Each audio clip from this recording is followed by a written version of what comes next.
পররাষ্ট্রনীতি তখন মহিমান্বিত হয় যখন, বা তখন সফল হয়, তখন মর্যাদাপূর্ণ হয় যখন দেশের সাথে দেশের সম্পর্ক হয়।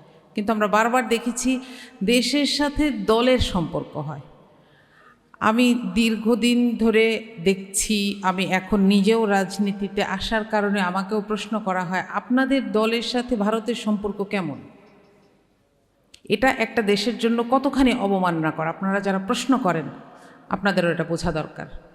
কখনোই এই জায়গাটাকে অ্যাকনলেজ করবেন না অথবা স্বীকৃতি দেবেন না যে দলের সাথে দেশের সম্পর্ক থাকে। দলের সাথে দেশের সম্পর্ক থাকা উচিত না। বড় কথা হচ্ছে এটা, সম্পর্ক থাকবে দেশের সাথে দেশের, এবং সব দল ওই জায়গায় একটা জায়গায় থাকা উচিত। যখনই এটার ব্যত্যয় ঘটে তখন কি হয় এটা আমরা দেখেছি, খুব বেশি দিন হয় নাই। পররাষ্ট্রনীতি হচ্ছে পররাষ্ট্র মন্ত্রণালয়ের ইস্যু, এটা আমাদের ইস্যু না। আমরা চিন্তা করব কে চাকরি পাচ্ছে, কৃষক বীজ পাচ্ছে কিনা, সার পাচ্ছে কিনা, এগুলো নিয়ে। তো একটা সময় আসলে দেখা গেল যে এই পররাষ্ট্রনীতির এগেইনস্টে একটা দেশের যে প্রেফারেন্সগুলা, এগুলা আমাদের ব্যক্তিদেরকেও এসে স্পর্শ করে।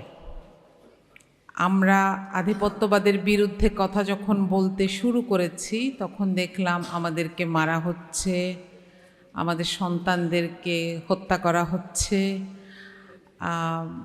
আমাদের চাকরিতে আঘাত পড়ছে। এমনকি আমার কৃষক কি পাবেন সেটাও নির্ধারিত হচ্ছে পররাষ্ট্রনীতির এগেইনস্টে আমার দেশের আত্মবিশ্বাস কতটুকু, এটার উপরে। তো সুতরাং আমাদেরকে এটা নিয়ে চিন্তা ভাবনা করতে হবে, কথা বলতে হবে, এটা হচ্ছে ব্যাপার। তো আমরা অনেকগুলো কথা শুনেছি, সেখানে আমি খুব মনোযোগ দিয়ে শুনছিলাম যে এখানে পরিবর্তনশীল যে ভূ রাজনীতির মধ্যখানে আমরা এখন দাঁড়িয়ে আছি, এবং এটা আসার কারণে আসলে আমরা বুঝতে পারছি যে আমরা আসলে কতখানি ভালনারেবল। আমাদেরকে কষ্ট দেওয়ার জন্য, আমাদের জীবনযাপনকে বন্ধ করে দেওয়ার জন্য শুধু একটা রেগুলেটর দরকার, যে এখানে একটু কারেন্টটা বন্ধ করে দেওয়া হবে, একটু গ্যাসটা বন্ধ করে দেওয়া হবে, এবং এটার দায় দায়িত্ব নিতে পারছে না। আমি গতকাল বলছিলাম একটা জায়গায় যে আসলে দেখেন এত বড় একটা ক্রাইসিস, গ্যাসের যে ক্রাইসিস, এটাতে সরকার একটিও দায়িত্বশীল কৈফিয়ত না দিয়ে ক্রাইসিসটাকে জাস্ট সময়টা পার করে দিল।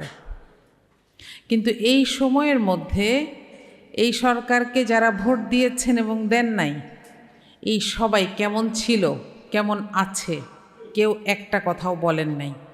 এটাতে আরেকটা সৌভাগ্য ছিল যে এখানে আসলে অধিবেশন চলছে না সংসদের, এই কারণে আমরাও যে খুব বেশি প্রশ্ন করতে পারবো, তাদেরকে দিয়ে কথা বলাতে পারবো, তাদের রেসপন্সগুলো আপনাদেরকে জানাতে পারবো, এই সুযোগটা আমরা পাইনি।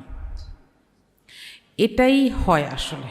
আমরা যে জীবনীগুলোর কথা শুনলাম, যে যারা জবাব দিতে চান না তারা কোনো না কোনোভাবে মাথা ঘুরিয়ে রাখতে পছন্দ করেন, এবং আমরা দেখলাম যে আমরা আসলে ব্যস্ত, অনেক কিছু নিয়ে ব্যস্ত। আপনারা একটা জিনিস খেয়াল করেছেন কিনা, আজকে সকালে একটা লাশ পাওয়া গেছে। কোথায় বলেন? মানিকগঞ্জে, শহীদ মিনারের সাথে ঝুলানো। আমাদের বাংলাদেশটা আসলে এইটা। আমরা এটাকে রেখেও এখন অন্য কিছুতে ব্যস্ত। আমরা একজনের চোখ চলে যাচ্ছে, একজন শহীদ সালাউদ্দিন গতকাল একজন মারা গেছেন, তার জন্য ব্যস্ত নাই। আমরা এমন কিছু নিয়ে ব্যস্ত যেটা হচ্ছে চানাচুরের মতন, আমাদের খুব মুখরোচক কিছু খাদ্য দেয়, আমাদের কথা বলতে ভাল লাগে, মুখটা চালাতে ভাল লাগে, সেই জায়গায়। এখন এখানে সবাই যেটা বলেছেন, আমি একটু যেটুকু শিখেছি সেটুকু আপনাদের সামনে একটু বলি। প্রথমটা হচ্ছে ভারসাম্যপূর্ণ কূটনীতি এবং বাণিজ্য নীতি, অর্থাৎ কে আমার শত্রু, কে আমার বন্ধু, তার চাইতে বড় ব্যাপার হচ্ছে আমার কোথায় স্বার্থ, এটাকে ধরতে পারাটা জরুরি। দ্বিতীয়, আমাদের দেশের অর্থনৈতিক ভবিষ্যৎ হিসেবে বঙ্গোপসাগরকে দেখা দরকার। এটা শুধু একটা সাগর না, একটা সমুদ্র না। আমাদের কাছে আমরা বাজেটে এটার অল্প একটু জায়গা দেখেছি, ব্লু ইকোনমি, কিন্তু এখানে এ পর্যন্ত কোনো কাজ শুরু হয়নি। ব্লু ইকোনমির জন্য কিছু প্রেফারেন্স রাখা হয়েছে। তৃতীয়ত যেটা শুনেছি যে বাংলাদেশ ভৌগোলিকভাবে গুরুত্বপূর্ণ, এটা আমরা খুব খুব কমন জানি। এটার ব্র্যাকেটে একটা কথা থাকে, এটা হচ্ছে গরিবের বউ, তাই না? যে ভৌগোলিকভাবে গুরুত্বপূর্ণ মানে সবাই এখানে বেনিফিট খুঁজবে, কিন্তু এখানে কি রেখে গেল এটা খুঁজবে না। সুতরাং আমাদের একটা জিনিস বোঝা উচিত যে আমরা এখন থেকে নিজেদেরকে পরিচয় দেওয়া উচিত যে আমরা আঞ্চলিকভাবে অর্থনীতিতে গুরুত্বপূর্ণ ভূমিকা রাখব। আমাদের পজিশনটা আমাদের বোঝা উচিত। আরেকটা জিনিস শিখেছি যে বিদেশ নীতি বা পররাষ্ট্রনীতির সাথে আমরা রাজনীতিকে, ইন্টারনাল রাজনীতিকে মিশাবো না। যদিও বারবার আমরা দেখেছি যে এই দেশের পররাষ্ট্রনীতি তখন মহিমান্বিত হয় যখন, বা তখন সফল হয়, তখন মর্যাদাপূর্ণ হয় যখন দেশের সাথে দেশের সম্পর্ক হয়। কিন্তু আমরা বারবার দেখেছি দেশের সাথে দলের সম্পর্ক হয়। আমি দীর্ঘদিন ধরে দেখছি, আমি এখন নিজেও রাজনীতিতে আসার কারণে আমাকেও প্রশ্ন করা হয়, আপনাদের দলের সাথে ভারতের সম্পর্ক কেমন? এটা একটা দেশের জন্য কতখানি অবমাননা করা। আপনারা যারা প্রশ্ন করেন আপনাদেরও এটা বোঝা দরকার। কখনোই এই জায়গাটাকে অ্যাকনলেজ করবেন না অথবা স্বীকৃতি দেবেন না যে দলের সাথে দেশের সম্পর্ক থাকে। দলের সাথে দেশের সম্পর্ক থাকা উচিত না। বড় কথা হচ্ছে এটা, সম্পর্ক থাকবে দেশের সাথে দেশের, এবং সব দল ওই জায়গায় একটা জায়গায় থাকা উচিত। যখনই এটার ব্যত্যয় ঘটে তখন কি হয় এটা আমরা দেখেছি, খুব বেশি দিন হয় নাই। তো এখানে আমি শুরুটা করেছিলাম যেটা নিয়ে, যে আসলে আমাদের কাছে ইম্পর্ট্যান্ট হচ্ছে আমাদের তরুণরা চাকরি পাচ্ছে, আমাদের কৃষক কি পাচ্ছে। আমরা যখন পররাষ্ট্রনীতির দিকে তাকাই তখন দেখি যে আমাদের আসলে কি কি জিনিস দরকার। এনার্জি সেফটি দরকার, ফুড সেফটি দরকার, বিনিয়োগে বৈচিত্র্য দরকার, এক আরএমজি দিয়ে আর কত আমাদের চামড়া শিল্পকে নিয়ে এগিয়ে নিয়ে আসা দরকার, যেগুলোকে উদ্দেশ্যমূলকভাবে নষ্ট করে দেওয়া হয়েছে আমাদের সো কল্ড কল্যাণকামী প্রতিবেশীর কারণে। এই জায়গাগুলোকে আমাদের মনোযোগ দেওয়া উচিত। তাহলেই আমরা আধিপত্যবাদ বিরোধী কথা অন্তত বলতে পারছি, সেই জায়গাগুলোতে বলতে পারবো।